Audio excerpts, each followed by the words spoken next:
நன்றி செலுத்திட்டு வந்திருக்கிறோம். இப்ப கர்த்தருடைய வார்த்தைக்காக நாம் கர்த்தருடைய வார்த்தைக்காக காத்திருக்கீங்க. வானமும் பூமியும் ஒழித்து போகும், என் வார்த்தைகளும் ஒழித்து போகவில்லை என்று ஆண்டவர் சொல்கிறார். எத்தனை விசுவாசிக்கிறீங்க? நம்ம கையில் வச்சிருக்கிற நம்ம ஆதாரம் எது? கையில் வச்சிருக்கின்ற இந்த பைபிள் தான், கர்த்தருடைய வார்த்தைகள் நமக்கு ஆதாரம். ஆண்டவர் சொல்றார், உன் வேண்டுதல்களை எல்லாம் கர்த்தர் நிறைவேற்றுவார். நம்ம பலருக்கு தேவைகள் பல எத்தனையோ தேவைகளோடு நமக்கு எனக்கு தேவை எல்லாருக்கும் அவங்கவுங்க லெவல்ல அவங்கவுங்களுக்கு தேவைகள் வேண்டுதல்களை எல்லாம் கருத்து நிறைவேற்றுவார். விசுவாசி நமக்கு ஆண்டவர் மேல விசுவாசமா நம்ம முழு விசுவாசத்தோடு நம்ம ஆண்டவரை நாம ஆராதிக்கும் போது கர்த்தர் அந்த வேண்டுதல் அவருக்கு நிகழ்ச்சி அன்றைக்கு சொல்றார், கர்த்தர் உன் துன்பத்தை ஏற்றிவிட்டு இனி நீங்கை காணாது இருப்பாய் என்று சொல்றார். இதெல்லாம் ஆண்டவருடைய வார்த்தை. கர்த்தருடைய வார்த்தை வெறுமனே திரும்பனே போகாது. கர்த்தருடைய வார்த்தை விசுவாசிக்கிற ஒவ்வொருத்தரும் அவருடைய நீதிமானுக்கு ஒரு துன்பங்கள் அநேகமாக இருக்கும். கர்த்தர் அவனை எல்லாவற்றிலும் நின்று அவனை விடுவிப்பார் என்று நாம் சொல்லுவாங்க. நம்முடைய கர்த்தருடைய இன்னும் அதிகமாய் ஆசீர்வதிக்க வேண்டுமாய் இன்னும் அதிகமாக ஆசீர்வதிக்க வேண்டும். இந்த நாளிலே குறிப்பாக நாம் பாசிட்டிவ் நன்றி சொல்றோம். ஏன்னு சொன்னா சாதாரணமாக சர்ச் என்ன பண்ணுவாங்கன்னு சொன்னா ஒரு மாசத்துக்கு முன்னாடி இந்த ஷெட்யூல் போட்டுருவாங்க. யாருக்காவது இந்த வாரம் வரணும், அந்த அடுத்த வாரம் யார் வரணும், இந்த அடுத்த வாரம் யார் வரணும் ஷெட்யூல் போட்டுருவாங்க. நான் கேட்டு இந்த வாரத்துல வர்றதாக நாங்க வந்து பேசணும். நான் முதலுக்கு சென்னை நேற்று முன்தினம் மலேசியா மொழிகளை முடிச்சுட்டு வந்து போயிட்டு திரும்பி வரும். இன்னைக்கு மதுரையில் ஒரு வேலை இருக்குது, முக்கியமான வேலை. ஆகவே நான் வந்து கேட்டேன், காலை நேரங்கள்ல நம்முடைய வார்த்தையை ஏதாவது ஒரு இடத்துல எனக்கு அதை பிரசிக்க வேலை இருந்தேன். அதுக்காக இந்த நாளில் இந்த உலக சபையில உங்கள் மத்தியிலே நாடுகள் வார்த்தை கொடுக்கிறார். அம்மாவுக்கு சொல்லிக் கொடுத்தார். அவங்களுக்கு நன்றி வார்த்தை கஷ்டங்களை எல்லாம் பேசிக்கிறோம். அதிகமாய் நன்மைகளையும் அவர்கள் அதிகமாய் தர வேண்டும். ஆசிரியர்கள் சமய ஆசிரியர்களும் அவருடைய பிள்ளைகள் பேரப்பிள்ளைகள் வந்திருக்கிற ஒவ்வொரு தேவ பிள்ளைகளையும் கண்களை ஜெபித்து கண்களை வார்த்தை போலாக நம்மளுக்கு சுவாமி சுவாமி நாங்கள் ஒவ்வொரு நாளும் இந்த உயிரோடு இந்த இடத்துல அமர்ந்திருப்பதே, சுவாசத்தோடு அமர்ந்திருப்பதே ஒரு மாபெரும் கிருபையினாலே என்று நாங்கள் விசுவாசிக்கிறோம். அந்த நாளிலே உங்கள் வார்த்தைகள் உள்ளத்தில் ஆழங்களை ஆழமாய் பாய்ந்து நாங்கள் இன்னும் அதிகமாய் நேசிக்கின்ற மக்களாக, விசுவாசிக்கின்ற மக்களாக, உடைய நம்பிக்கை பெற்றுக் கொள்ளுகின்ற மக்களாக நான் இருக்கக்கூடிய உதவி செய்தியாக வேடோக்கி பண்ணுறோம். வருகை சமீபமாய் இருக்கிற ஆண்டவரே, அதை நாங்கள் விசுவாசிக்கிறோம். இந்த உலகத்தில் வந்து பிரித்தெடுக்கப்பட்டவர்களாக இந்த இடத்தை நாங்கள் அமர்ந்து அது வருகைக்காக நாங்கள் காத்திருக்கிறோம். இந்த உலகத்திலிருந்து நாங்கள் எப்படி மாறுபட்டிருக்கிறோம், நாங்கள் எப்படியாக ஒவ்வொரு பிள்ளைகளாக நாங்கள் இருக்கிறோம் என்பதுதான் மிக முக்கியமானது. அதை நாங்கள் இன்னும் அதிகமாக கற்றுக்கொள்ள முடியாது. இந்த நாளை எங்களுக்கு தந்திருக்கிறீர்கள். இந்த நாளையில் நாங்கள் கேட்க இருக்கின்ற வார்த்தைகள் இன்னும் அதிகமாக உங்களுக்கு ஆழங்களை பாய்ந்து நாங்கள் இன்னும் ஆவிக்குரிய வார்த்தைகளை வளர்ந்து இந்த நாளை தருமையாக ஆவியாளர்கள் பிரசன்னம் முழுவதுமாய் இந்த இடத்தில் தங்க முடியாது நாங்கள் பேசுவோம்.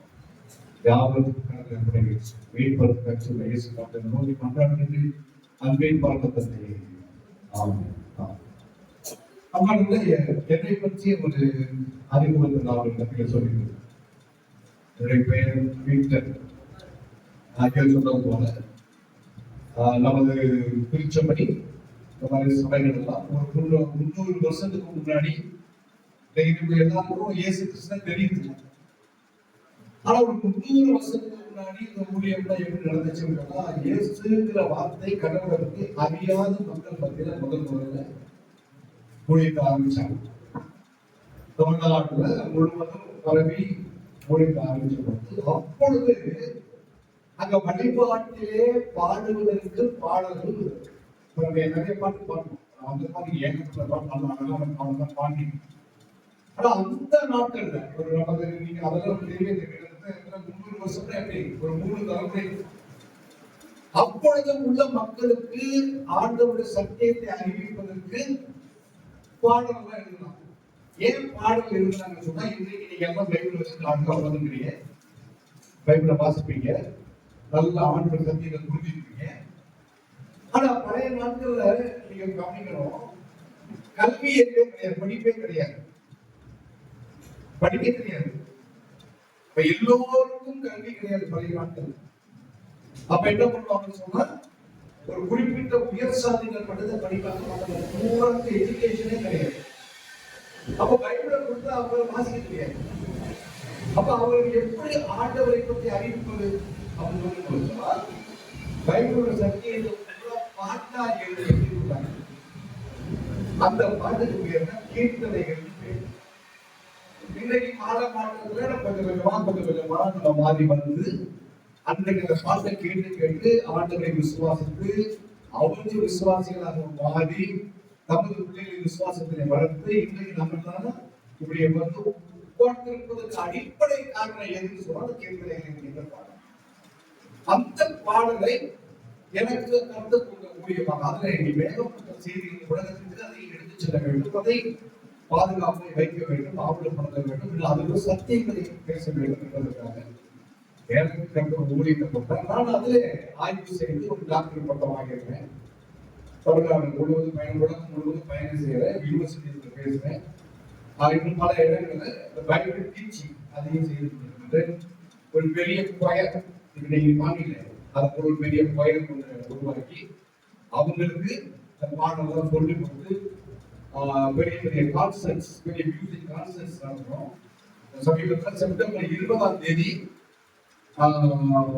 மியூசியம் ஆடிட்டோரியம் தெரியுமா உங்களுக்கு? இப்போ ஒரு மியூசியத்துக்குள்ள ஒரு ஆடிட்டோரியம் இருக்கு, பார்த்தீங்கன்னா அங்க ஒரு பெரிய ப்ரோக்ராம் நடக்கும். ஒரு 60 பேர் நான் சொல்லி கொடுத்துருக்கேன், பாக்குறேன் 60 பேர் பயன் பாடுறாங்க. நான் தான் அதுக்கு சொல்லி கொடுத்து பயன் பார்த்தாங்க. அதுக்காக இன்னைக்கு பிராக்டிஸ்க்காக நான் வந்திருக்கேன். ஆகவே அதுதான் என்னுடைய மகள், எனக்கு ஒரே ஒரு மகள். அந்த மகள் வாசித்து முடிச்சுட்டு அந்த ருத்ரன் வாசித்து அவங்க முடிச்சுட்டு மதுரையில அரசடி இறை கல்லூரியில கேரளி லெக்சரர் நகர் போடுது.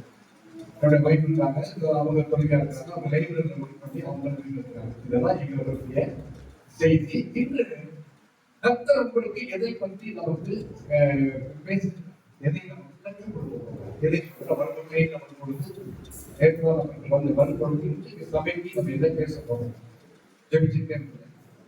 சபை மக்கள் எப்படி இருப்பாங்க, இந்த சபை மக்கள் நம்ம எப்படிப்பட்ட சபைக்கு, எந்த சபைக்கு நம்ம கொடுக்கணும், எப்படி பேசணும், எதை சொல்ல வேண்டும் செய்தியை நாம் எந்த நாளும் யார் ஆண்டவருடைய பாதத்திலே நாம் பாடலை கேட்போம். பழைய பாடல் நம்ம பாட்டை கேட்போம், தெரிஞ்சிருப்போம். இருந்தாலும் அந்த பாடலை நம்ம கேட்போம். தேவனே நாம் உமதண்டையில் கிட்டி சேர்ந்ததுதான் நமக்கு மிகுந்த சந்தோஷம். அதுதான் நமக்கு இன்னைக்கு உலகத்துல எங்க இருந்தாலும் ஆண்டவருடைய பாதத்துல வந்து அமர்ந்திருப்பதான் நமக்கு மிகுந்த மகிழ்ச்சி என்று ஒரு பாட்டு இருக்கு. நம்ம கேட்கிறோம்.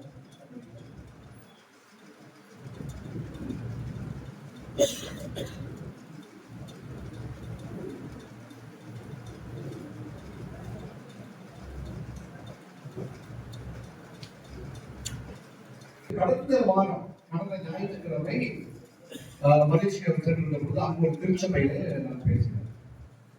அப்ப அதுல எனக்கு ஒரு கருத்து, எனக்கு ஒரு செய்தி இருந்தது. அதோட எனக்கு கொடுக்கப்பட்ட செய்தி என்னன்னு சொன்னா, பைபிள்ல நமக்கு புலம்பல் அப்படின்னு ஒரு அதிகாரம். புலம்பல் அந்த புலம்பல் அப்படிங்கிற அதிகாரத்துல 5 அதிகாரங்கள் இருக்கு. அந்த புத்தகத்துல 5 அதிகாரங்கள் இருக்கு. இந்த 5 அதிகாரத்தை நீங்க பாத்தீங்கன்னு சொன்னா இந்த புத்தகத்தை எழுதியவர் யார்? எரேமியா. அவர் தான் இந்த புத்தகத்தை அவர் வந்து எழுதியிருக்கிறார். எதேமியா என்ன பண்றாங்க, எப்ப எழுதுறாங்க புலம்பல் அப்படின்னு நம்ம தமிழ்ல நம்ம என்ன சொல்ல தெரியுமா, ஒப்பாரி அழுது. அந்த அழகான எரிசலே அந்த ஆலயம் அழிக்கப்பட்டு அந்த மக்கள் எல்லாம் சிறைபிடிக்கப்பட்டு அவர்கள் அடிமைகளாக்கப்பட்டு சங்கில கட்டி இழுத்துக்கிட்டு போனதை பார்த்து அப்படியே பணம் வெதும்பி அழுகுற பார்த்துதான் அந்த புலம்பல் அப்படிங்கிறது.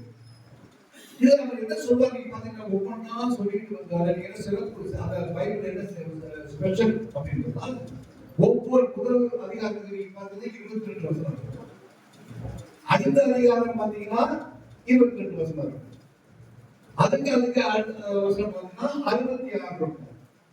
அதுக்கு அடுத்த 4வது அதிகாரம் பார்த்தா 22 வசனம், 5வது பார்த்தா 22. ஏன் அந்த 22 வருது? அது ஒரு கணக்கு. 22 அப்படின்னு சொன்னா நம்ம தமிழ்ல 28 இருக்கு, உயிர் இருக்கு 12, மெய் எழுத்து 18 அப்படின்னு சொல்ற மாதிரி எபிரேய எழுத்து மொத்தம் 22 எழுத்து. அந்த எபிரேய எழுத்து 22 எழுத்து ஒவ்வொரு எழுத்துக்கும் அகர வரிசையில எபிரேயத்துல அந்த வசனம் அமைஞ்சிருக்கும். நமக்கு இப்ப போட்டு பார்த்தீங்களா, அகர் செய்ய விரும்புவது 6 வரிசையம் 70 ஈன்னு வரும் மாதிரி எபிரேய எழுத்துல 22 எழுத்து வச்சு அகர வரிசையில நம்ம அந்த பாட்டை அப்படியே அழகா கவிதையா அதை பாடியிருக்காங்க. எபிரேய எழுத்து பார்த்துருக்கீங்கன்னா, யாராவது எபிரேய எழுத்து பார்த்துருக்கீங்கன்னா பைபிள்ல யாராவது பார்க்குற ஆசை இருக்கா? எப்படி இருக்குன்னு தமிழ் தெரியும். 119ஆம் சங்கீதத்துக்கு போங்க, 119ஆம் சங்கீதம். அதுல நீங்க பாத்தீங்கன்னா 8 வசனமா இருக்கும். மொத்தம் 22 எழுத்து இருக்கும். அந்த 22 எழுத்துக்கும் ஒவ்வொரு எபிரேய எழுத்துக்கும் 8 வசனம். ஆலே அப்படி ஆரம்பிக்கும். அப்ப ஆலேன்னு சொல்லியே ஆரம்பிச்சு 8 வசனம். அதுக்கு அடுத்தது பெத் அப்படின்னு இருக்கும். அப்ப அது மாதிரி ஒரு 8 வசனம். இப்படி 22 எழுத்துக்கு 8 வசனமா 119ஆம் சங்கீதத்துல 176 22 8 இது ஒரு பைபிள் ஸ்டடி. அவ்வளவுதான். பழைய ஏற்பாடு புத்தகம் பைபிள் புத்தகம் 66 நல்லா சொல்றீங்களே, வெரி குட். சில பேருக்கு தெரியாது பைபிள் எத்தனை புத்தகம்னே தெரியாது. அப்ப இவர் என்ன பண்றாரு சொன்னா, அந்த புலம்பல் அதிகாரத்துல மிகுந்த மனவேதனையோட அழுது அந்த 5ஆம் அதிகாரத்தை பார்த்தா ரொம்ப படிச்சு பார்த்தீங்கன்னு சொன்னா ரொம்ப அப்படியே வேதனைப்படுறாங்க. இப்படி கஷ்டம், இப்படி நீங்க அருமையான ஒரு தேவனுடைய மக்களா இருந்து இப்படி கஷ்டப்பட்டு போனீங்க, இவ்வளவு துன்பம் உங்களுக்கு வந்துருச்சு, இவ்வளவு கஷ்டம் உங்களுக்கு வந்ததுக்கு என்ன காரணம் அப்படின்னு சொல்லி அவங்க அழுது கடைசியா அவருக்கு காரணம் என்ன சொல்ல வரலாம்னு சொன்னா, நீ கர்த்தரை விட்டு நீங்க விலகி போனதினாலே உங்களுக்கு இந்த துன்பங்கள் வந்திருக்கு. சொல்லுவா, ஆண்டவரை விட்டு நீங்க யார் ஒருவர் விலகுகிறார்களோ அப்ப என்ன நடக்கிறாங்க, துன்பம் அவர்களுக்கு வந்து சேருகிறது. எனக்கு அந்த கஷ்டம், இந்த கஷ்டம், எனக்கு அப்படி கஷ்டம், இப்படி கஷ்டம், அப்படி கஷ்டம், இப்படி கஷ்டம், எனக்கு அது காரணம், இது காரணம், நாள் முழுவதும் வேதனை அப்படின்னு சொன்னா அதுக்கு மெயின் ரீசன் என்னன்னு சொன்னா, கிறிஸ்துவுக்குள்ளே ஆண்டவரை விட்டு நீங்க எவ்வளவு விலகி போறீங்களோ அவ்வளவு விலக உங்களுக்கு துன்பம் அதிகமா. ஆண்டவரோட நீங்க நெருங்க உங்க துன்பங்கள் எல்லாம் உங்களை விட்டு விலகிப்போம். அதுதான் உங்க நமக்கு இன்றைக்கு அவர் சொல்லுகிற காரியம். அந்த புலம்பல்ல ஆண்டவரை விட்டு அந்த இஸ்ரவேல் ஜனங்கள் விலகி போனார்கள். விலகி போனதினாலே இந்த கஷ்டம் அவர்களுக்கு வந்து சேர்ந்திருக்கிறது. இதைத்தான் அவர் இந்த பாடல்ல மிகுந்த மனவேதனையோடு அவர் செய்வார். அவர் இந்த பாடல்கள் எழுதினார். இதை பார்க்கும் பொழுது இன்னைக்கு நமக்கு எதை செய்தியை நம்ம சொல்லணும் அப்படின்னு சொன்னா, உங்களுக்கு இன்னைக்கு ஆண்டவரை பேசுறது என்னை விட்டு நீங்கிறாங்க. கருத்து என்ன சொன்னாரு, என்னை விட்டு நீ விலகாதே. என்னை விட்டு விலகாதிருக்கும் பொழுதுதான் ஒரு தாய்க்கு தகப்பனுடைய பக்கத்துல பிள்ளைக்கு பாதுகாப்பு. அதை வந்து தள்ளி அப்பா அம்மா சொல்படி கேட்க அவன் தள்ளி குறைஞ்சிருக்க பிள்ளை பாதுகாப்பு கிடையாது. நமக்கு அதுதான் நமக்கு என்ன சொன்னா, நம்மளுக்கு என்றைக்கு ஆண்டவரோட நெருங்கி செல்லுகின்றோமோ, நெருங்கி சேர்ந்த ஆண்டவர் பக்கத்திலேயே நம்ம இருக்கின்ற உணர்விலே இருக்கிறோமோ, அன்றைக்கு நமக்கு துன்பங்கள் பணி போல விலகி போகும். அதுதான் நமக்கு சத்தியம், ஆண்டவருடைய சத்தியம். ஆனா இன்னைக்கு நமக்கு பார்க்க வேண்டிய நீங்க பார்க்க வேண்டிய அந்த செய்தி அதுதான் அந்த பாடல் என்ன சொல்றாங்க, தேவனே நான் உமதண்டையில் நெருங்கி சேர்வதே என் ஆவல். இந்த பூமியில நமக்கு என்ன ஆசையா இருக்கும், நமக்கு தேவன் நன்மை, தேவனுக்கு பக்கம், தேவனோடையே நம்ம இருக்கணும். முடியுமா? பாட்டை கேட்கும் பழைய வாழ்ந்து பாட்டு, ஒரு 200 வருஷத்துக்கு பாட்டு.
சேர்ந்து பாருங்க.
என்னோட சேர்ந்து பாட்டு சபையை அழகா பாடியிருக்கிறீங்க.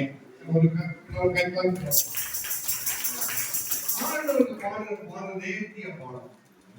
கர்த்தருக்கு புது பாடலை பாடுங்கள், அதை நேர்த்தியாய் இசைத்து ஆனந்த சத்தத்தோட மகிழ்வுகள். ஆண்டவருக்கு படைப்புகள் எல்லாம் எப்படி இருக்கணுமா? பெர்ஃபெக்ட்டா இருக்கணும். சரி, கர்த்தரோடு விட்டு விலகாத அந்த கர்த்தர் நம்மை விட்டு விலகாமல் இருக்கிற செய்தியை கர்த்தர் இன்னைக்கு நம்ம அழைக்கிறார். விலகாது என்று சொல்லுகிறார். அது எங்கே எதிர்த்து பார்க்க போறோம்? மத்தேயு 10ஆம் அதிகாரம் 16ஆம் வசனம். அதை படிக்க மத்தேயு 10:14 தேக முடிக்கலாம்.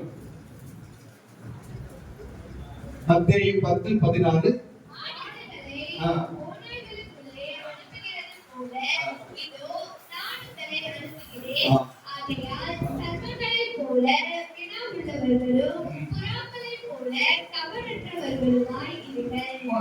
ஆண்டவராகிய இயேசு கிறிஸ்து தங்கள் சீஷர்களுக்கு இந்த வார்த்தையை சொல்லுகிறார். சீஷர்கள் யாருங்க? நீங்க தான் சீஷர். ஆண்டவருடைய சீஷர், அவரை பின்பற்றுகின்ற மக்களுக்கு பேர் தான் சீஷர்கள். அவர் பேர். அப்ப ஆண்டவர் சீஷர்களுக்கு சொல்லுகிறார், ஒரு அறிவுரையை சொல்லுகிறார். என்ன சொல்ற? ஆடுகளை ஓநாய்களுக்குள்ளே அனுப்புவது போல நான் உங்களை அனுப்புகிறேன். ஆகவே சர்ப்பங்களை போல வினாவுள்ளவர்களும் புறாக்களை போல கவனச்சவனாகவும் இருங்கள் என்று இந்த செய்தியின் மூலமாக இன்று ஆண்டவர் உங்களிடம் பேச போகிறார். எத்தனை வசனம், எத்தனை விலங்குகள் இருக்கு? 2, 3, 5, 6 எத்தனை விலங்குகள் இருக்கு? படிச்சீங்க? 4. என்னது? ஆடு ஒன்று, ஓநாய் ஒன்று, சர்ப்பம் ஒன்று, புறா ஒன்று. இந்த 4 விலங்குகளை வைத்து ஆண்டவர் உங்களுக்கு இன்னைக்கு பேச போகிறார். முதல் விலங்கு என்று ஆடு. ஆடுனா யாரு? நம்ம தான் ஆடு. ஏன் 23 சங்கீதத்தில் வாசிக்கிறோம், கர்த்தர் என் மேய்ப்பராய் இருக்கிறார். யார் வாசிக்கிறோம்? நம்ம தான். நம்ம வாய் வாசிக்கிறோம், கர்த்தர் என் மேய்ப்பராய் இருக்கிற என் மேய்ப்பர். அப்ப நான் யார்? அவருடைய ஆடு. ஆட்டை மேய்க்கிறவங்களுக்கு பேர் தான் மேய்ப்பர்.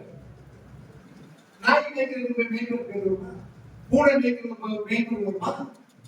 யாரையே மேய்க்கிறவங்க மேய்ப்பர் பேர் இருக்காங்களா? யாருக்கு மேய்ப்பர் பேரு? மேய்க்கிறவனுக்கு தான் மேய்ப்பர் என்று பெயர். ஆகவே அவர் கர்த்தரை மேய்க்கிறாங்க. நீ சொல்ற ஆண்டவர் என்ன சொல்ற? நானே நல்ல மேய்ப்பன் அப்படிங்கிறார். இப்ப நானே நல்ல மேய்ப்பன் நம்மதான் யாருடைய ஆடுகள். ஆடுகள்ங்கிறது நம்ம தான். அடுத்த கேள்வி, ஆடுன்னு நீங்க சொல்லிட்டீங்க. எல்லாரும் யாரும் ஆடு, கர்த்தருடைய ஆடு. ஓகே, எந்த ஆடு? நமக்கு 2 ஆடு இருக்கு. செம்மறியாடு ஒன்று இருக்கு, வெள்ளாடு இருக்கு. இப்ப நீங்க வெள்ளாடா செம்மறியாடா? அது தெரியணும் முதல்ல. சும்மா வெறுமனே ஆடு சொல்லக்கூடாது. நீ செம்மறியாடா வெள்ளாடா? சார் ஐயா இது என்னையா ஒரு பேச்சா? ஏதோ ஒரு ஆடு ஆடுன்னு சொன்னா போதாதா? முடியாது. எல்லாத்துக்கும் கணக்கு. அப்ப ஆடு என்று சொல்ல நீங்க என்ன ஆடு? அது முக்கியம். என்ன ஆடுன்னா கர்த்தர் பைபிள்ல ஆடு என்று சொன்னாலே மிக அதிகமாக சொல்லுவது பாலஸ்தீன தேசத்திலே ஆண்டவர் வாழ்ந்த காலங்களிலே அங்குள்ள மக்கள் மிக அதிகமாக வளர்க்கின்ற ஆடுகள் செம்மறியாடுகள். அப்ப அவர் செம்மறியாடுகளை பற்றி நான் சொல்றாரு. அவர் சொல்லலையே, சொல்ல அவ ஆடு என்று சொல்லி அவர் செம்மறியாட்டை பற்றி குறிப்பிடுகிறார்கள்.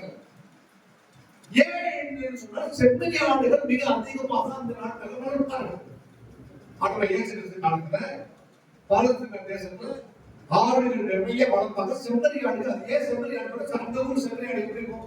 நீங்க டவுன்ல இருக்கிறாங்க, அவங்களுக்கு செம்மறியாடு பார்த்துருக்கீங்களா? எனக்கு தெரியாது. எத்தனை பேர் பார்த்துருக்கீங்க செம்மறியாடு? நாங்க எங்கேயா வீட்டை கொண்டு போவோம், வருவோம், ஸ்கூலுக்கு போவோம், அது சந்து பொதுவாக ஏழு ஆடு மக்கள் பார்க்க மாட்டீங்க. ஆனா செம்மறி ஆடுகள் அந்த ஊர்ல உள்ள செம்மறி ஆடு எப்படி சொன்னா நிறைய முடியும். ஒரு 50 ஆடு வளர்த்தாங்கன்னா என்ன பண்ணுவாங்கன்னா அந்த ஆடு முடிகளை நறுக்கி கத்தரிச்சு விட்டாங்கன்னா அதுலதான் கம்பளி அதெல்லாம் செய்வாங்க. அந்த உள் என்று சொல்லக்கூடிய செம்மறி ஆடுகளின் உலோகம் மிக அதிக விலை உயர்ந்தது. ஒரு 50 ஆடு நீங்க வச்சிருந்தீங்கன்னா நீங்க லட்சாதிபதி. அதுலயே குறிப்பா பெத்லகேம் இருக்கிற ஆடு ஸ்பெஷல் ஆடு. அதுக்கு பேர் லோகோட் அப்படின்னு சொல்லுவாங்க. அந்த ஆடு வகை லோகோட் உயர்ந்த ஆடு, ஆட்டிலேயே உயர்ந்தரம். அந்த ஆடுதான் தாக்கி வளர்ந்தாங்க. தாக்கி வளர்ந்த ஆடு என்ன ஆடு? லோகோட். பெத்லகேமில் வளர்க்கின்ற ஆடுக்கு பேரு லோகோட். அது உங்களுக்கு முடி நிறைய அது ஆடப்போல் மயில் கத்தரித்தல் பைபிள் எங்க வாசிச்சீங்களா? மயில் கத்தரித்தல் என்று சொன்னால் ஆடுகளை வருடம் 2 முறை என்ன பண்ணுவாங்க? மயில் கத்தரிப்பாங்க. அந்த மயிலை கத்தரித்து அதை விற்று அது பெரிய சிரமத்தை கொண்டு வந்து சேர்க்கும். ஆகவே ஆடு வைத்திருந்தால் அவன் மிகப்பெரிய பணக்காரன் அந்த காலத்துல. அவர் செம்மறி ஆடு மிக அதிகமாக வளர்ப்பார். ஆடு என்று சொன்னால் செம்மறி ஆட்டை பற்றி அவர் சொல்லுகிறார். ஏன் செம்மறி ஆட்டை சொல்றது சொன்னா செம்மறி ஆட்டுக்கு ஒரு 4 குணம் இருக்கு. என்ன குணம்? முதல்ல செம்மறி ஆடு என்று மேய்ப்பனை விட்டு விலகாது. சொல்லுவா செம்மறி என்ன பண்ணாதா? மேய்ப்பனை விட்டு விலகாது. எப்ப பார்த்தாலும் யார் பக்கத்துல நிற்காது? மேய்ப்பன் பக்கத்திலேயே தான் நிற்கும். மேய்ப்பனுக்கு போகாது. இரண்டாவது, மேய்ப்பனின் குரலுக்கு செவி கொடுக்கும். குரலை சொல்லுமா? இரண்டாவது காரியம் என்ன பண்ணுறோம்? மேய்ப்பனின் குரலுக்கு செவி கொடுக்கும். ஆடுது சாதாரண விஷயம் இல்லை.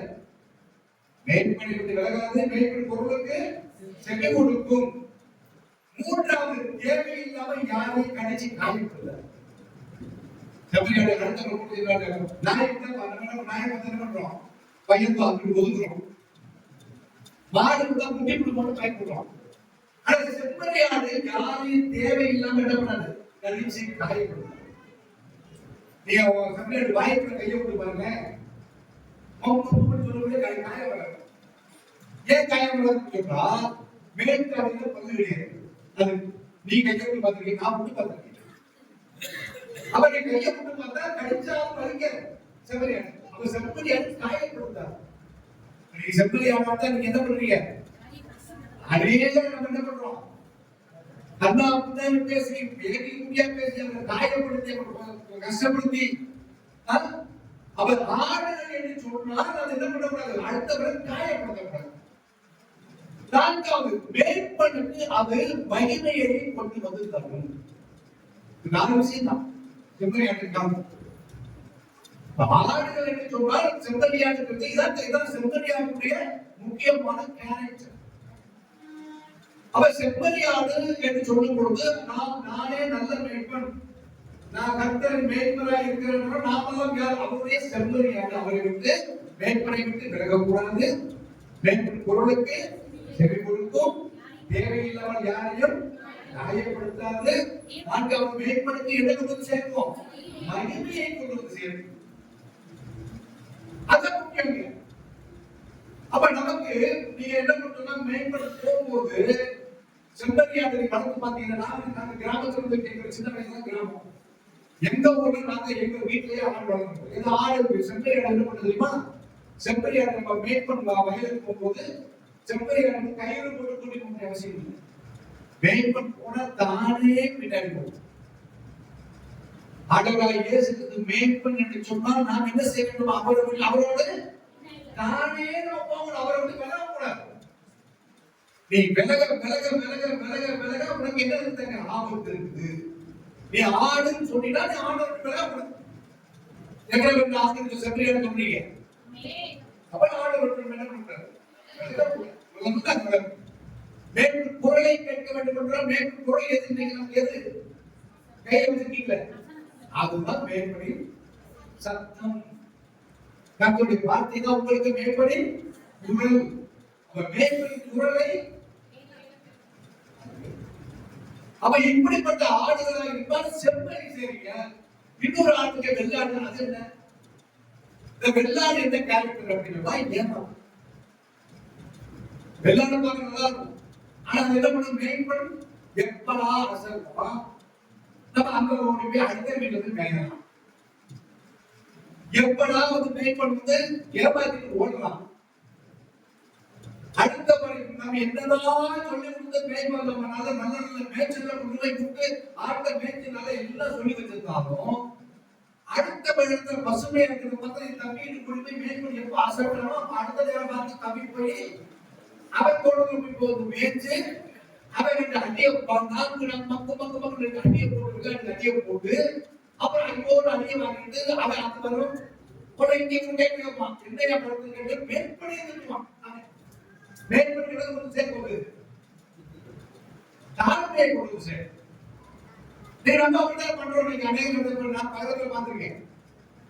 இந்த சபையில நல்ல பாட்டு பாடி படிக்கிறது திடீர்னு ஒன்று நடத்துறோம். அந்த சபையில லைட்ல போட்டு ஆடினாங்களாம். அங்க போய் வெள்ளாடாக தண்ணிக்கிட்டு அங்க போய் இங்க சாப்பாடு சாப்பிடுறாங்களா, அங்க வந்து சிக்கன் போடுறாங்களா, அப்புறம் ஒரு ஆடு தண்ணிக்கிட்டு போட்டு அதுதான் இருக்கு. அங்க விதவிதமா பேசுறாங்களா, விதவிதமா ஆடுறாங்களா அப்படின்னு அங்க தண்ணிக்கிட்டு போறது சபையை விட்டு தண்ணி போற ஆடு ஏமாத்துறாரு. ஆனா மேற்படை விட்டு விலகாத ஆடுனா நமக்கு ஆண்டவர் நம்மை அப்படிப்பட்ட ஆடாக தான் அழைத்திருக்கிறார்.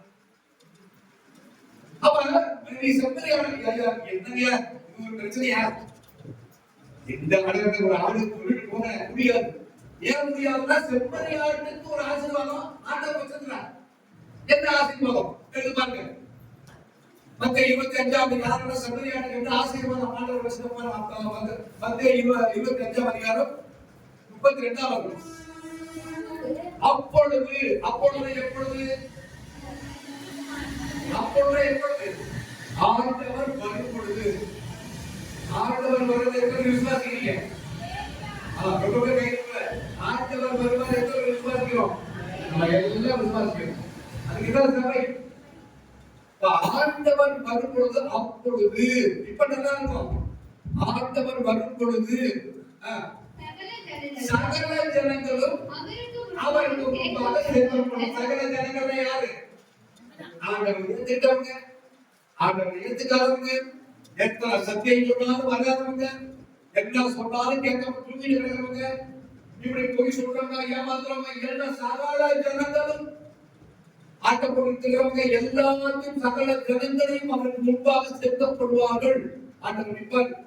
அவருக்கு முன்பாக எல்லா ஜனமும் நிற்கும். அப்புறம் மேய்ப்பனானவன் செம்மறியாடுகளையும் வெள்ளாடுகளையும் வெவ்வேறாக பிரிக்கிறது போல அவர்களை அவர் பிரித்து பாருங்க. என்ன நடக்குது? எல்லாம் வந்து நிக்கிறாங்க. நம்ம என்ன பண்ணுவோம் நடக்குதுங்க?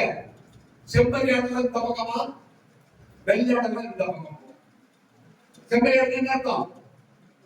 அவருடைய குரலை கேட்கிறது. அவருடைய வெள்ளதெல்லாம் செம்பரியாடுகள் இந்த பக்கமா, வெள்ளாடுதான் ஏமாத்துற வெள்ளாடுதான் என்ன சொல்லி கேட்காம ஆட்ட போட்ட வெள்ளாடுகள் இந்த பக்கம் பிரித்து அப்புறம் செம்பரியாடுகளை தமது வலது பக்கத்திலும் வெள்ளாடுகளை தமது இடது பக்கத்திலும் நிறுத்துவார். அப்ப பிரிச்சு என்ன பண்றானா? செம்பரியாடு என்ன பண்றானா? தனக்கு எங்க வேணும்? செம்பரியாடு முதுகு வெள்ளாடு போவான். செம்பரியாடு என் குரலை கேட்டு என்னை விட்டு விலகாத செம்பரியாடு வாங்க, என் வலது பக்கத்துல வந்து நில்லுங்க அப்படி பாருங்க. நம்மளால எங்க நிக்கிறோம்? சபையில உலகத்தில் சபையில வந்து செம்பரியாடு என்ன பண்ணிருக்கோம்? எங்க நிற்போம் நம்ம?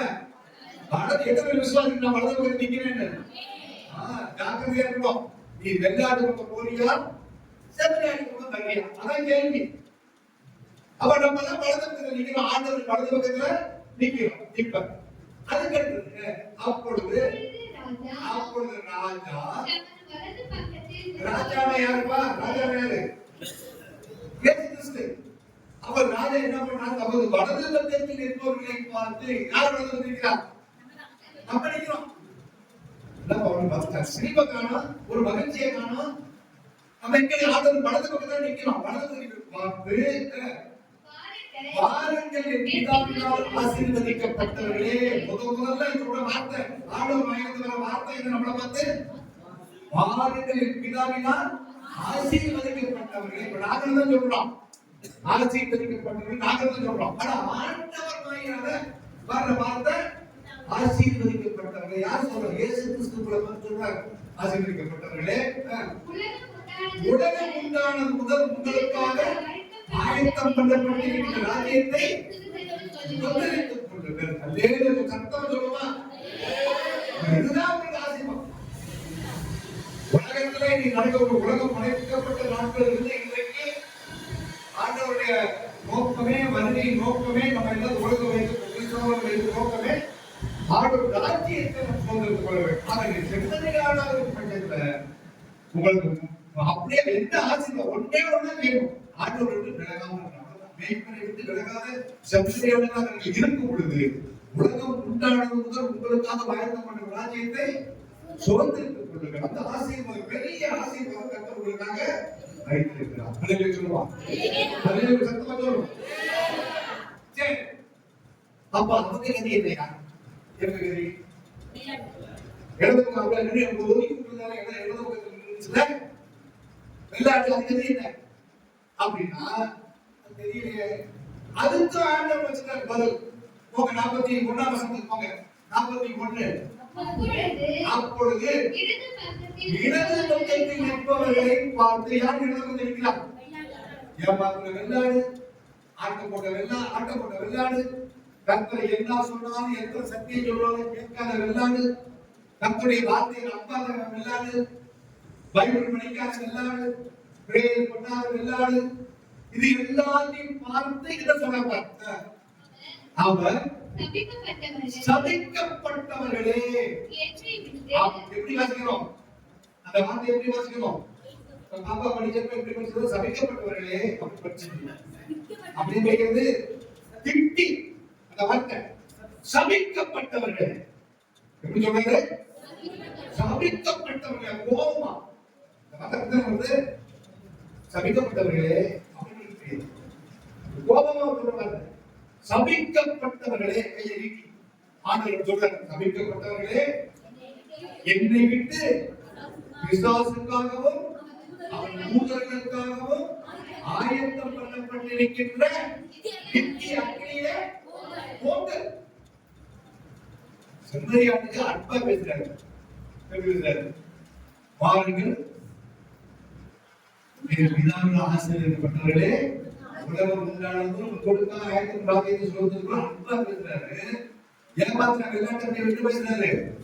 சபிக்கப்பட்டவர்களே. ஜாக்கிரதை. கேள்வி என்னன்னா, நீ செம்மறியானா இருக்க விரும்புறியா, வெள்ளையானா இருக்க விரும்புறியா? அதான் கேள்வி. சபை அவர் செம்மறியாடு என்று சொன்னால் கர்த்தரை விட்டு விலகக்கூடாது, மேய்ப்பரிட்டு விலகக்கூடாது. கையில எந்த நேரமா வந்து நாம் பயப்பட்டு கூட வார்த்தை இருக்குமா, அவர் பிரேயர்ல கூட ஜெபத்துல கூட கர்த்தருடைய வார்த்தைக்கு விசுவாசமா நம்ம நடக்கும் பொழுது அந்த மேய்ப்பன் எப்படி பார்த்துக்கணும்? அந்த நல்ல மேய்ப்பன் தனது ஆடுகளுக்கு தன் ஜீவனை கொடுக்கிறான். நீ செம்மறியாடுகள் மட்டும்தான் துன்பம் கிடையாது. ஐயோ எனக்கு கடன் சொல்ல, ஐயோ எனக்கு அந்த கஷ்டம், எனக்கு இது கஷ்டம், அது கஷ்டம், எனக்கு கல்யாணம் நடக்கல, அது நடக்கல, வேலை நடக்கல. எப்ப யாருக்கு? வெள்ளாட்டுக்கு. நீ ஆண்டவர் விசுவாசிக்காத, ஆண்டவரை ஏற்றுக்கொள்ளாத, ஆண்டவரின் விலையே நின்றுதா உனக்கு ஆசீர்வாதம் குறையுது. நீ மேல செத்துறாட இருந்து பாரு. நான் ஹைஸ்கூல்ல ஒரு ஹையர் செகண்டரி ஸ்கூல்ல ஏஎச்எம் அசிஸ்டன்ட் ஹெட்மாஸ்டர் ரிட்டையர் ஆனேன். அப்ப இது சம்பளம் 2000 ரூபாய் சம்பளம் கவர்மெண்ட் ஹைஸ்கூல்ல. அப்ப சம்பளம் அவ்வளவு சம்பளம் வாங்கிட்டு இருக்க காலத்துல அப்ப வந்து உலக வாழ்க்கையில மத்தவங்களோட சேர்ந்து நானும் அப்படித்தான் இருந்தேன். நானும் ஒரு மனதன் பாவிதான். நான் வந்து ஓப்பனா சொல்லிடுறேன். என்னோட பழைய காலம் எப்படி காலம் எல்லாரும் கூட உலகத்துக்காரிகள் ஆசைப்பட்டு அவங்களோட சேர்ந்து அங்க போக, இங்க வர, அங்க வர, அங்க வர ஓடிட்டு இருந்த காலத்தில் அன்னைக்கெல்லாம் பார்த்து எவ்வளவு சம்பாத்தியம் வந்தாலும் எப்ப பார்த்தாலும் கடவுளே தான் இருப்பேன். கடவுள் தான் மாச கடைசியானா அவன் 2000 வாங்குறது, இவன் 5000 வாங்குறது, நீ மாத்திக்கிறது, போறது வர்றது இதுதான் இருக்கும். அதுக்கு பிறகு என்ன, எங்கே போனது, எங்க இவ்வளவு பணம் இருந்தோ, இவ்வளவு வருமானம் இருந்தோ எங்கே போகவும் இல்லை. வேலை பார்த்த நாட்கள் கூட அது பத்தல, இது பத்தல, அது கஷ்டம், இது கஷ்டம் முடிவு. ஆண்டவரை ஏற்றுக்கொண்ட பிறகு வெள்ளாடாக திரிஞ்சு செம்மறியாடாக நாம் மாறி வந்து ஆண்டவருடைய முழு செம்மறியாடாக நாம் மாறி நின்ற பிறகு நடந்த காரியம் தெரியுமா? நான் சம்பாதித்த காலத்துல எல்லாம் போக முடியாத வெளிநாடு, அமெரிக்கா பயணம், சிங்கப்பூர், மலேசியா என்று இன்றைக்கு கர்த்தர் என்னை உணவு கொடுக்கிறது. எனக்கு அது என்ன காரணம்? பணம் கிடையாது. நான் செம்மறியாடா மாறினேன்.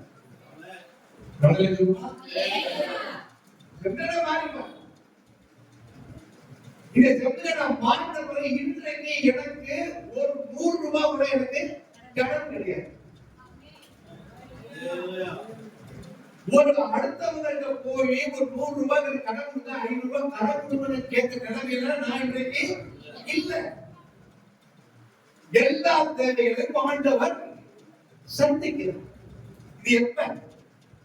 செம்மறியாடாக நாம் மாறிக்கொண்டு கர்த்தர் முழுவதுமாய் நல்ல வேண்டிய ஆளுகளுக்காக ஜீவனை கொடுக்கிறான் என்று சொல்லி இதுதான் செம்மறியாடா இருக்கு. இப்ப இதெல்லாம் கேட்கிறப்ப உங்களுக்கு என்ன கண்ணெல்லாம் பார்த்தா சபையில நல்லா இருக்கு, சூப்பரா இருக்கேன் அப்படின்னு தோணுது. வாரம் கர்த்தருடைய வார்த்தையே சொல்லிட்டு தான் இருக்கிறாங்க. நமக்குள்ள செம்மறியாட மாறி இருக்கணுமா, வெள்ளாடா இருக்கணுமா? உண்மையை சொல்லணும்னா பல நேரங்களும் என்ன செய்யறது இல்ல, பைபிள் படிக்கிறதே கிடையாது, கர்த்தருடைய வார்த்தையை நம்ம கேட்கறது கிடையாது. அப்ப அப்படி இருந்தால் நம்ம என்ன பண்ண ஆசீர்வாதத்தை நாம் இழக்கிறோம். ஒரு ஆபீசர் என்ன பண்ணாரா, ஒரு 3 பேரை கூப்பிட்டு என்ன பண்ணாரா, அந்த இடத்துல மரம் வைக்கணுமா, 500 மரம் வைக்கலாம். நீங்க போய் என்ன செய்ய, 500 மரம் வைக்கிறது 3 பேர் ஒண்ணா வேலை பாருங்க. எப்படி வேலை பார்க்கறது? ஒருத்தர் புளி வெட்டு, ஒருத்தர் செடியை வையி, ஒருத்தர் மண்டை கொண்டு மூடு. வேலை சம்பளம் அனுப்பிவிடாங்க.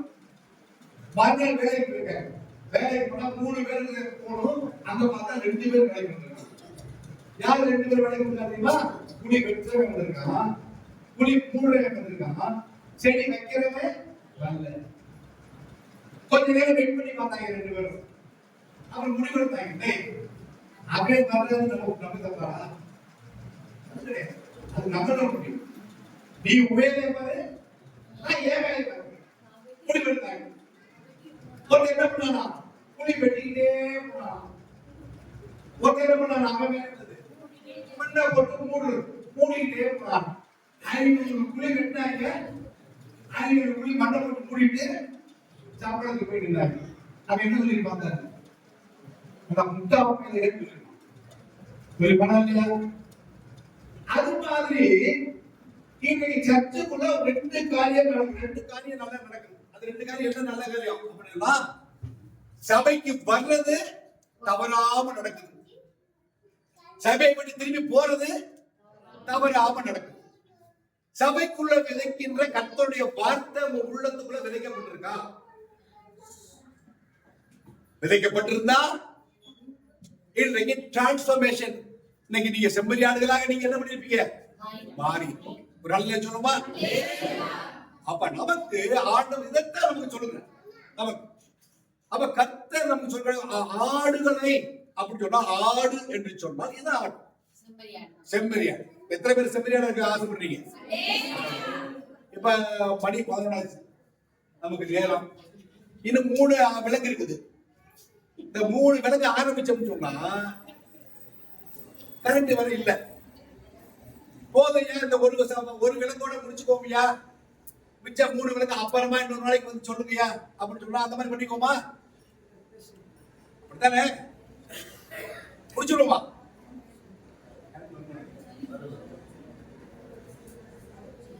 சரி, வேகமா முடிச்சிடு. இன்னும் ஒரு எவ்வளவு நேரம் நீங்க இருக்கலாம்? ஒரு 4 மணி நேரம் வெயிட் பண்ணி முடிச்சிடுவோமா? எத்தனை மணிக்கு முடியும்?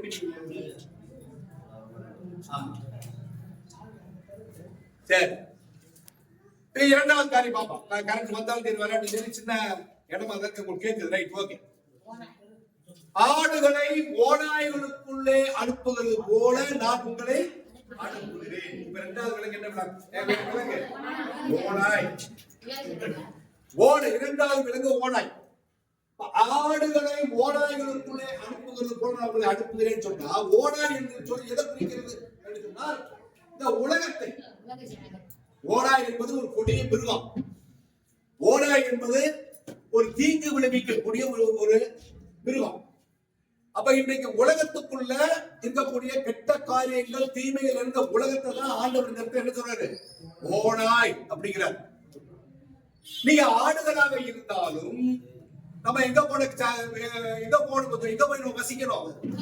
இந்த உலகத்துக்குள்ளதான் நீங்க என்ன பண்ணணும்? வசிக்கணும். அங்க எப்படிப்பட்ட மக்கள் இருக்கிறாங்க? ஓநாய் குணங்கள் நிறைந்த மக்கள் இருக்கிறாங்க. அங்கதான் நீங்க வாழணும், அங்கதான் நீங்க குடியிருக்கணும், அங்கதான் நீங்க வேலைக்கு போகணும், அங்கதான் நீங்க அந்த மக்களோட தான் நீங்க பழகணும். மோசமான மக்கள் மத்தியில தான் நீங்க பழகணும். ஆடு அங்க போய் தான் இருக்கணும்.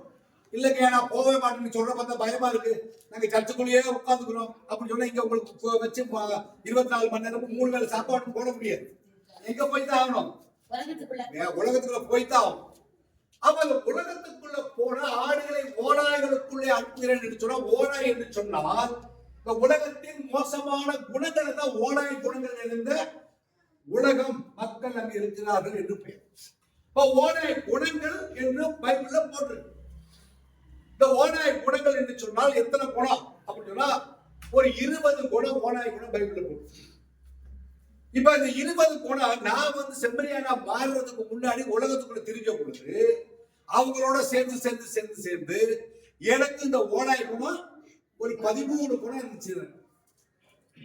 நான் செம்மறியானா மாறணும் என்பதற்காக இந்த குணங்களை எல்லாம் கொஞ்சம் கொஞ்சமா ஜெபம் பண்ணி ஆண்டோட செம்மறியானா மாறணும் சொல்லி நான் மாறினேன். அப்ப ஓநாய் குணங்கள் என்னன்னு தெரிஞ்சுக்கணும்.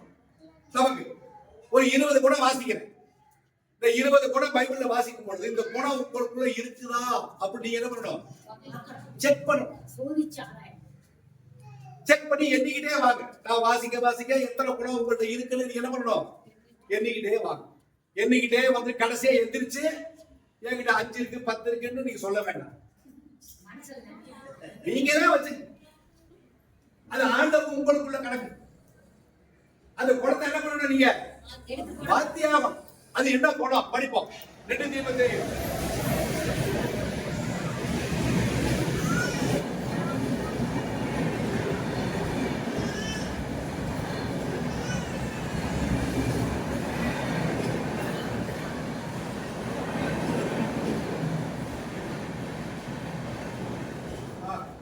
2 தீமோத்தேயு 3ஆம் அதிகாரம் 1 முதல் 4 வசனங்கள். அதை ஒவ்வொன்றா படிப்போம். படிக்கிற இந்த குணம்லாம் இருக்குதான்னு சொல்லி செக் பண்ணுவோம். படிங்க. மேலும் கடைசி நாட்களில் கொடிய காலங்கள் வரும் என்று அறிவாயாக, எப்படியெனில் மனுஷர்கள் முதல் குணம் போனாய் குணம் கற்பிரியர். மத்தவன் எப்படியோ போன நமக்கு என்ன, நம்ம மட்டும் நல்லா இருந்தா போல நினைக்கிறான் பத்தியா, அதுதான் கற்பிரியர். இந்த குணம் நமக்கு நல்லா இருக்குதா அது செக் பண்ணணும். அடுத்தது பணப்பிரியர். காசு காசு காசு காசு காசுன்னு காசை தேடியே ஓடுறது. பண தேவை என்பது வேறு, பண ஆசை என்பது வேறு. எனக்கு பணம் தேவையா? வேணும். நான் பணம் இருந்தாதான் நான் ட்ரெயின்ல வர முடியும். அப்ப பணம் எனக்கு வேணும், வாழ்றதுக்கு பணம் வேணும். பண தேவை என்பது வேறு. பண ஆசைன்னு என்ன பொருள் சொன்னா, பணத்தையே எதிர்பார்த்துக்கிட்டு அடுத்தவன அது என்னென்ன வழியிலெல்லாம் பணம் சம்பாதிக்கலாம் மோசமான வழி சிந்திக்கிறதா பண ஆசை. லஞ்சம் வாங்குறது என்ன ஆசை? பண ஆசை. அடுத்தவனை ஏமாத்துறது என்ன ஆசை? பண ஆசை. அப்ப பண ஆசை நிமித்தமா சர்ச்சைக்கே வர ஓடுறாங்க பத்தியா, அது பண ஆசை. அப்ப பண தேவை என்பது வேறு, பண ஆசை என்பது. பண ஆசை என்பது போனாய்க்கும். அப்ப அந்த குணம் நம்மகிட்ட இருக்குதா அப்படின்னா போனாய்க்கும். 3வது வீம்புக்காரர். சொல்லுவாங்கல்ல, வீம்பு பிடிச்ச பையனா சொல்லுவாங்க, அது ஒரு ஓனாய்க்கும். அந்த குணம் நம்மகிட்ட இருக்குதா? அது இருந்தா ஓனாய்க்கும். அடுத்தது அகந்தை. அரகண்ட். அரகண்ட் என்ன அர்த்தம்? திமிரு. பயங்கர திமிரு பிடிச்சவன்டா, கர்வம். அரகண்ட் அது ஒரு ஓனாய்க்குணம். அடுத்தது தூசிக்கிறவர். என்னன்னே தெரியாது, அடுத்தவனை பத்தி எதுவுமே தெரியாது, அவன் அப்படிப்பட்டாங்க, இவன் இப்படிடா, இவன் அதுதான், அது பேசுறது பேர் தான் தூஷிக்கிறது. அடுத்தது தாய் தகப்பன்மாருக்கு கீழ்ப்படியாதவர்கள். அது ஒரு குணம், ஓனாய் குணம். இது ஒரு சின்ன பிள்ளைக்கு கிடையாது, பெரியவங்களுக்கு சேர்த்தான். நீங்க எத்தனையோ குடும்பங்கள்ல நம்ம பெரிய தாய் தகப்பன காலில் எட்டி உதைக்கிற பிள்ளைகளை பார்த்திருக்கோம். வயசான அப்பா அம்மாவை கேவலப்படுத்துற பிள்ளைகளை பார்த்திருக்கோம். இன்னும் சில இடத்துல என்ன பண்றோம், நம்மளை வளர்த்த அப்பா அம்மா தூக்கி எங்க விட்டு சேர்த்து போட்டு போயிடுறாங்க, முதுகலத்தை விட்டு விட்டு போயிடுறாங்க. நேற்றெல்லாம் பார்த்தா ஒரு வயசான டிவில யூடியூப்ல பார்த்தா ஒரு வயசான தாயை வந்து ஒரு மகங்கார போட்டு அடிக்கிறான். அதெல்லாம் தாய் தகப்பன்மாருக்கு கீழ்ப்படியாத குணம் ஓனாய் குணம். அடுத்தது நன்றி அறியாதவர்கள். அது உங்களுக்கு தெரியும், ஓனாய் குணம். அடுத்தது பரிசுத்தம் இல்லாதவர்கள். அது என்ன குணம்? அது ஒரு ஓனாய் குணம், பரிசுத்தம் இல்லாதது. அடுத்தது சுபாவ அன்பு இல்லாதவர்கள். சில பேரை பார்த்தாலே நமக்கு ஆசையா இருக்கும், அவங்களை போய் பேசணும், அவங்களை போய் பழகணும் ஆசையா இருக்கும். சில பேர் முகத்தை பார்த்தா, சில பேர் குஞ்சியை பார்த்தா ஐயோ அப்பா பக்கத்திலே போக முடியாதுப்பா அப்படி சொல்லுவாங்கல்ல. நம்ம அப்படி இருந்தா அதுல சுபாவ அன்பு சொன்னா அவங்களை பார்த்தாலே அன்பு. ஆண்டவர் இயேசு கிறிஸ்துவை பார்த்தா யாரும் ஓடுவாங்க, சுபாவ அன்பு. அப்ப நமக்கு சுபாவ அன்பு இல்லாதவர்கள் ஒரு ஓனாய் குணம். அடுத்தது இணங்காத ஒரு காரியத்தை சொன்ன ஒத்து போகாது. அடுத்தது அவதூறு செய்கிறவர்கள். இச்சையடக்கம் இல்லாதவர்கள். என்ன பொருள்? ஒரு காரியத்துல ஆசை வந்துருச்சு சொன்னா அந்த காரியத்தை தீவிரமா செஞ்சுக்கிட்டே இருக்கிற பேர் தான் இச்சையடக்கம் இல்லாதவர்கள். அப்ப இச்சையடக்கம் இல்லாத ஒரு ஓனாய்க்கும் தப்பான காரியம் செய்யக்கூடாதுன்னு அதை ஆசைப்பட்டு அதுலயே அடிக்ட் ஆகி தர்றாங்க பத்தியா, அதெல்லாம் இச்சையடக்கம் இல்லாதவர்கள். நமக்கு கூட கிறிஸ்தவ பிள்ளைகளுக்கு என்ன சொல்றாங்க, அதிகமா மொபைல் வந்து நோண்டாதீங்கன்னு சொல்றோம். நம்ம அதிகமா மொபைல் நோண்டுற நேரத்துல பைபிள் எல்லாம் குறைஞ்சு போச்சு. இன்னைக்கு பைபிள் வாசிக்கிறது பைபிள் நம்ம அந்த மொபைல நோண்ட தள்ள கெட்ட காரியங்களும் நம்ம கண்ணுல படுது.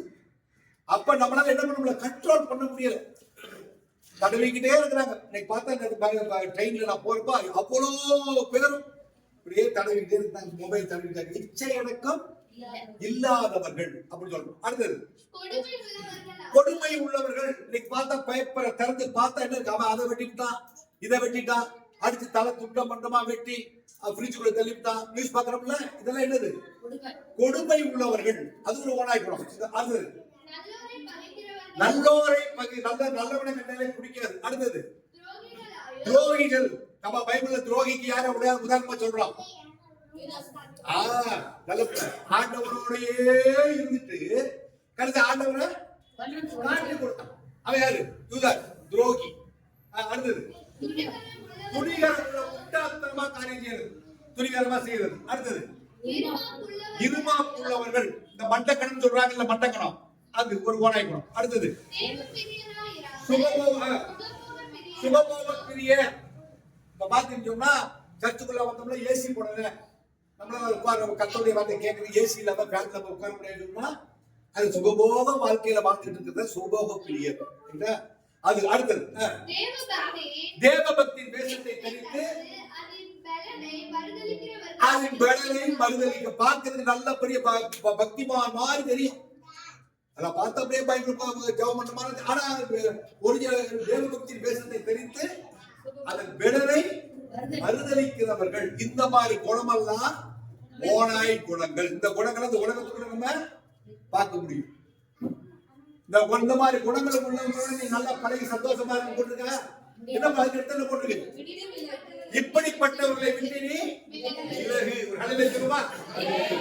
இதுதான் ஓனாய் குணம். ஆண்டவர் என்ன சொல்றாங்க? ஆடுகளை ஓனாய்களுக்குள்ளே அனுப்புவது போல நான் உங்களை உள்ளே அனுப்புகிறேன், உலகத்துக்குள்ள அனுப்புறேன். நீ அதுக்கு எப்படி இருக்கணுமா அதை பார்த்து சொல்ற. சர்ப்பங்களை போல வினா உள்ளவர்களாக. நீ அந்த உலகத்துல நீ எப்படி இருக்கணுமா? ஆண்டவருடைய உள்ள எப்படி இருக்கணுமா? சர்ப்பங்களை போல வினா உள்ளவர்களாக. சர்ப்பம் என்னது? சொல்ல மாட்டேங்கிறீங்களே, பாம்பு. சர்ப்பம்னா பாம்பு. நீங்க என்ன ஆண்டவர் சொல்ற? பாம்பை போல வினா உள்ளவர்களாக இருங்கள். பாம்புன்னு சொன்னா நமக்கு என்ன பைபிள் எங்க பார்த்துக்கோம்? ஆதியாகமத்துல சர்ப்பமானது இருக்கிற விலங்கு தந்திரம் உள்ளதும் படிக்கிறமே இல்ல. ஆதியாகமத்துல படிப்போமே, படிக்கலையா?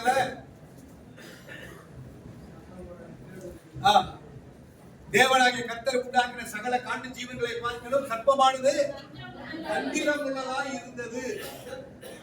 தந்திரம் அப்படின்னு சொன்னா இங்க என்ன பொருள்? இன்டெலிஜென்ட்.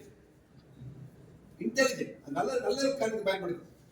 அப்ப சர்ப்பத்தை போல வினா உள்ளவர்களாக இந்த உலகத்துக்குள்ள நீ இருக்க வேண்டும். ஆமா, சர்ப்பம்னா என்ன? சர்ப்பம்னா பாம்பு. ஆண்டவர் பாம்புன்னு சொல்லிட்டாரு. எந்த பாம்பு? ஏகப்பட்ட பாம்பு நமக்கு தெரியும். சார் பாம்பு, நல்ல பாம்பு, பச்சை பாம்பு, கட்டுமணி பாம்பு, அப்புறம் கொம்பை மூக்கு, மலைப்பாம்பு, இவ்வளவு பாம்பு இருக்கு. இவர் பாட்டுக்கு ஆண்டவர் பாட்டுக்கு சர்ப்பத்தை சொல்லி போட்டு நம்ம கேள்வி, எந்த பாம்பு? நம்ம சொல்ல முடியாது. ஆண்டவர் எதை சொன்னாரு அதுல ஒரு அர்த்தம். இத பாம்புன்னு அவர் எதை சொல்றான்னு சொன்னா, ஆண்டவர் பாலஸ்தீன் தேசம் வாழ்ந்த காலத்துல அதே அவர் உள்ள அவர் சுத்தி பார்த்துதான் பேசுவார். அவர் வாழ்ந்த காலத்துல அங்க ஒரு பாம்பை பார்த்துருக்க. அது என்ன பாம்பு தெரியுமா? பாலைவனத்துல வசிக்கின்ற ஒரு வகை கட்டுவிரியன், ஒரு வகை விரியன் பாம்பு. கட்டுவிரியன் இல்ல, விரியன் பாம்பு. அது என்ன பண்ணுமா? அவர் பார்த்துக்கல, பாலைவனம் மணலுக்குள்ள படுத்துக்கிட்டு, நம்ம ஊர் பாம்பு அவர் சொல்லல, அந்த பாம்பை பார்த்துக்க, மணலுக்குள்ள படுத்துக்கிட்டு தன்னை முழுசுமா புதைச்சுக்கிட்டு தான் வாழை மட்டும் வெளியே வச்சிருக்கு. அந்த வால் தான் அதுக்கு டிரான்ஸ்மிட்டர். கண்ணு தெரிய, கண்ணெல்லாம் மூடிக்கு உள்ள. அந்த வால் மூலமா என்ன செய்யும்? தூரத்துல தனக்கு வேண்டிய இறை வர்றதுல அந்த வால் மூலமா மூளை கொண்டு போய் அதை கண்டறிஞ்சு. அப்ப அந்த வால் வச்சுக்கிட்டு வெளியே வாழை மட்டும் வச்சுக்கிட்டு அது பேர் ரேட்டில் ஸ்நாக் பேர். ரேட்டில் ஸ்நாக். நேஷனல் ஜியோகிராஃபி நீங்க பாத்தீங்கன்னா பாத்துக்கலாம். அது என்ன? அதோட கேரக்டர் தான். உடம்பே தெரியாது, இதோடு வால் மட்டும் மேல. அதை வச்சு என்ன பண்ணுமா? தூரத்துல தனக்கு சாப்பாடு சாப்பிடுறது இறையை பிடிக்கணும். அப்ப என்ன செய்ய? முதல்ல தூரத்துல ஒரு விலங்கு வருது அப்படின்னா டக்குன்னு தெரிஞ்சிடும் அதுக்கு. அடுத்தது என்ன பண்ணுமா? உடனே டக்குன்னு எந்திரிச்சு ஓடி போய் கடற்கரை போய் தங்காது, பிடிக்க போகாது. என்ன செய்யும்? முதல்ல ஒரு கேள்வி. என்ன கேள்வி கேட்கும்? அந்த விலங்கு எவ்வளவு தூரத்துல வருது? ஒரு வினா. அடுத்தது அந்த விலங்கு அங்கேருந்து என் பக்கத்துல வந்து சேர எவ்வளவு நேரம் ஆகும்? அடுத்த வினா. உடனே மட்டுமே பிடிக்காது. சரி, அந்த விலங்கு பக்கத்துல வந்தா நம்மளால கொத்துறதுக்கு முடியும் போதுமான அளவுக்கு நம்மகிட்ட விஷயம் இருக்குதா? அது பெருசா சிறுசா? அடுத்த வினா. சரி, சப்போஸ் நம்ம கொத்தும் போது நம்ம குறி தவறி விழுந்துருச்சுன்னா அது நம்மள போட்டு தள்ளிடுமே, நம்ம ஓட முடியுமே, தப்பிச்சு ஓடுறதுக்கு இடம் இருக்குதா? அடுத்த வினா.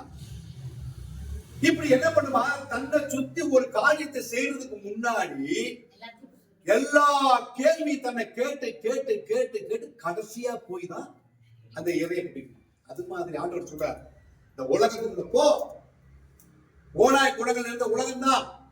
ஆனா நீ எப்படி இருக்கணும், அது உங்களுக்கு சர்ப்பத்தை போல வினா உள்ளவர்களாக இருக்க வேண்டும். இவனோட போகலாமா, இவனோட பேசலாமா, இவன் அங்க கூப்பிடுறானே அங்க போலாமா, அங்க நல்லா இருக்கு சொல்றானே இங்க நல்லா இருக்கு சொல்றான், அங்க போய் தப்பிட்டு போலாமா, இந்த கடன் வாங்கலாமா, அதை செய்யலாமா, இதை திங்கலாமா, இப்படி எதை கேட்டாலும் என்ன பண்ணுமா, தேவனுடைய பிள்ளை என்ன செய்யுமா, நீங்க சர்ப்பத்தை போல வினா உள்ளவர்களாக இருங்கள், விசாரிச்சு ஆராய். கடைசி 4வது விலங்கு என்ன சொல்றாரு, புறாவை போல கபடற்றவர்களாக இருங்கள். இப்ப புறா அப்படின்னு சொன்னா என்ன இருக்கிற பறவைகள் புறா. புறா என்னன்னு சொன்னா, புறா வந்து ஒரு சமாதானத்துக்கு அடையாளம். புறா என்று சொன்னாலே அழகு.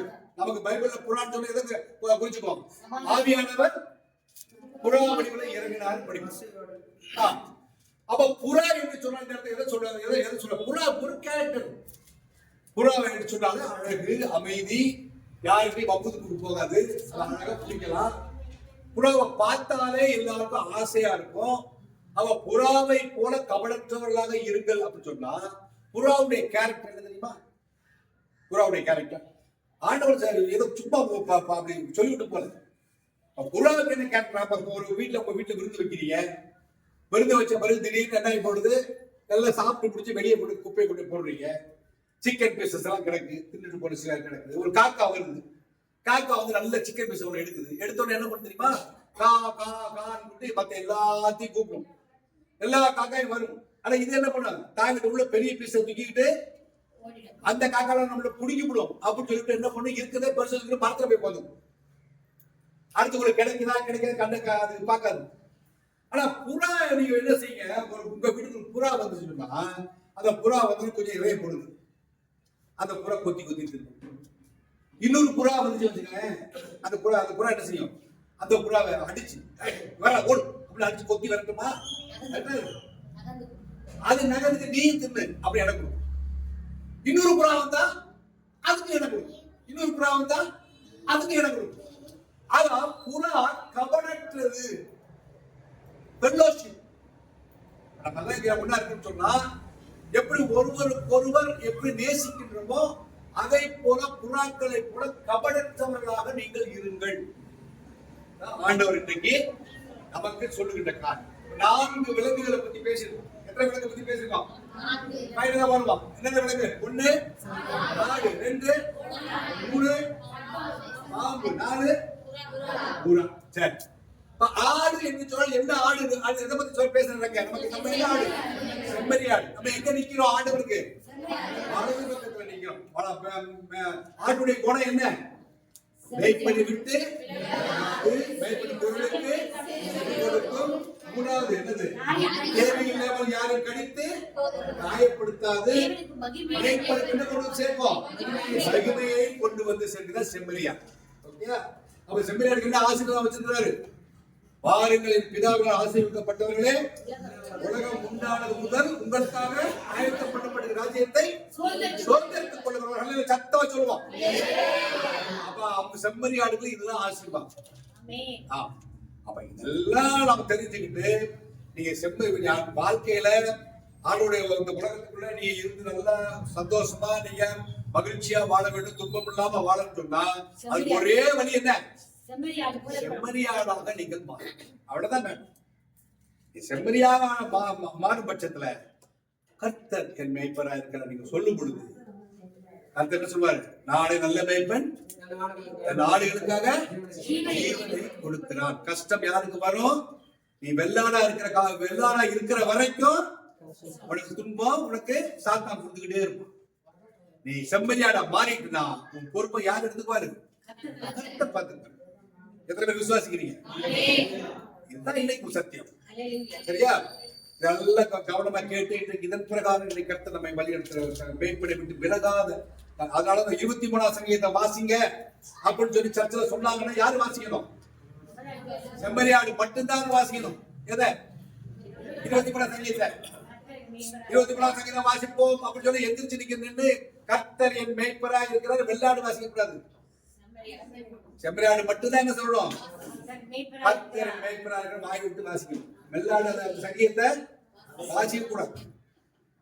ஜாக்கிரதை. 23 சங்கீதத்தை சொன்னாலும் மாட்டிக்கிட்டீங்க.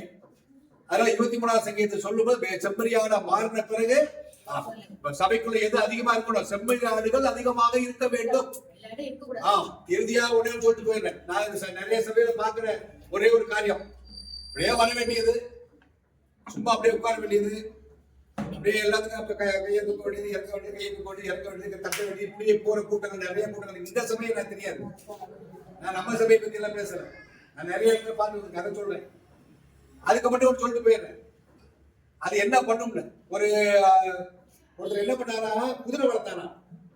குதிரை, அந்த குதிரைக்கு என்ன பண்ணாரா, கிறிஸ்தவ குதிரையா வளர்க்க ஆசைப்பட்டாரா.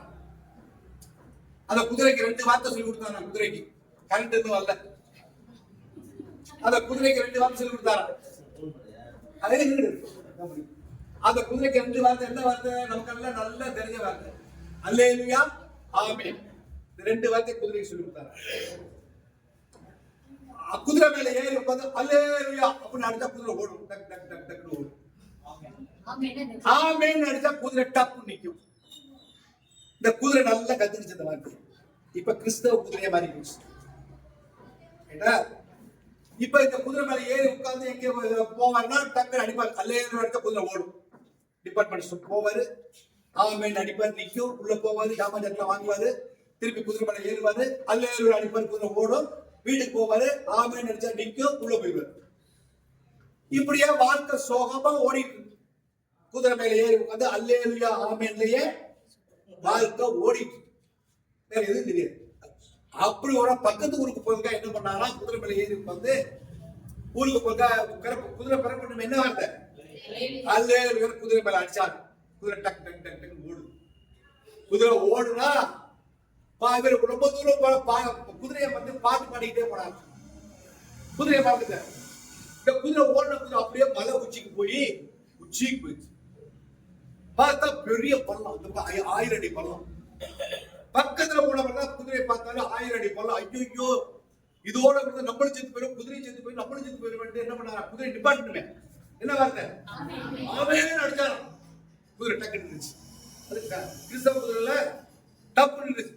இப்ப மூக்கு அந்த பக்கம் நிக்குது, இவர் மேல உட்கார்ந்து அடிச்சல அப்ப ஹார்ட்ல பட்டக் பட்டக் பட்டக் பட்டக் அடிக்கும். இப்ப என்ன பண்ணாரு, மேல பார்த்து அல்லேலூயா.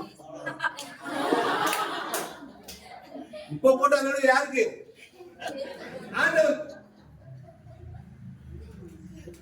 என்ன ஆச்சு, குதிரைக்கு தெரியுமா? நீ போட்ட அல்லேலூயா வந்து ஆண்டவர் போட்டுருக்காரு, அது நமக்கு எல்லாம் குதிரைக்கு தெரியுமா? ஒரே ஜம்ப், 2 பேர் போய் ஜெயிப்பாங்க. அது மாதிரி சர்ச்சுக்குள்ள வர வேண்டியது அல்லேலூயா ஆமென், அல்லேலூயா ஆமென். இது மட்டும் சத்தமா வரும், மத்த எதுவுமே காதுல ஏறாது. இப்படியே போயிட்டு இருந்தா கடைசி நாட்கள்ல வந்து ஆண்டவர் வந்து உட்கார்ந்து அல்லேலூயா மேல சொன்னா உன் குதிரை கூட எங்க தள்ளி விடுவோம். ஜாக்கிரதை. அல்லேலூயா ஆமென் போடும்போது அந்த ஆமென் அல்லேலூயா உண்மையா இருக்கணும், ஆண்டவருக்கு தான் இருக்கணும், குதிரைக்கானதா இருக்க கூடாது. சரியா? அப்ப இன்றைக்கு கர்த்தர் நமக்கு ஆண்டவர் நல்லவர், கர்த்தர் நல்லவர். இன்னைக்கு நமக்கு நம்மோட பேசியிருக்கிறார். இன்னைக்கு சபைக்கு வேண்டிய செய்தியை கொடுத்துட்டார். இன்னைக்கு நம்ம செய்ய வேண்டியது சபைகள் செம்மறியாடுகளால் நிரப்பப்பட்ட சபையாக மாற. கர்த்தர் தாமே உங்களை ஆசீர்வதிப்பார்.